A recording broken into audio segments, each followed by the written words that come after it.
Netherland সিরিজে কে করবেন opening, শান্ত না সৌম্য? সামাজিক মাধ্যমে এ নিয়ে আলোচনা তুঙ্গে।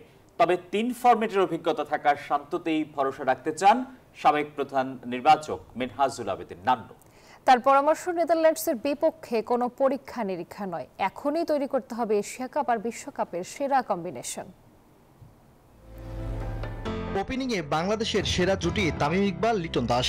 2020 সালে জিম্বাবুয়ের বিপক্ষে সিলেটে 292 রানের জুটি করেন তামিম লিটন। পরে টি-20তে লিটনের সাথে জুটি করেন নাজমুল হোসেন শান্ত। তারপর যেন ওপেনিংয়ে খেই হারিয়েছে বাংলাদেশ।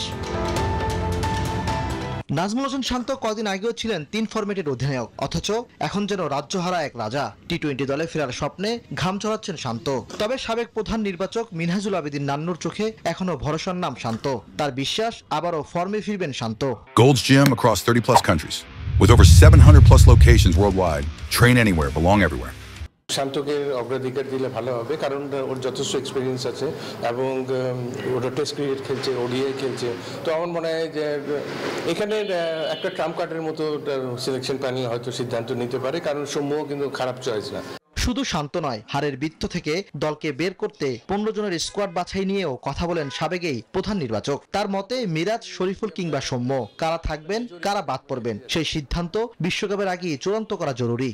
টি-20 ক্রিকেটে অলরাউন্ডারের আধিক্য দরকার দলে, কারণ এটা এমন একটা খেলা, এটা মোমেন্টাম দরকার এবং এই জায়গায় কিন্তু অলরাউন্ডার হলে একটা প্লাস পয়েন্ট হয় এই জায়গাটায়। তারপরে আপনাকে সেরা 6টা ব্যাটসম্যান আপনাকে দরকার ফ্রন্ট লাইনে, 1, 2, 3, 4, 5, 6। তো এই জায়গাটায় আমার মনে হয় কোনো এক্সপিরিয়েন্স হয় না, সেরা যারা এক্সপিরিয়েন্স আছে এদেরকে নিয়ে আগাতে হয়।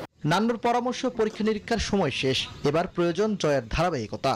আমার মতে এখানে যদি আমরা একটা মেজর ইভেন্টে আমরা খেলতে যাচ্ছি এশিয়া কাপে, তো ওই জায়গায় এই জায়গায় আমি থাকলে আমি কোনো এক্সপেরিমেন্ট করতাম না, কারণ আমি এখন থেকে প্রিপারেশন নিয়ে নিতাম যে এশিয়া কাপ তারপর বিশ্বকাপ।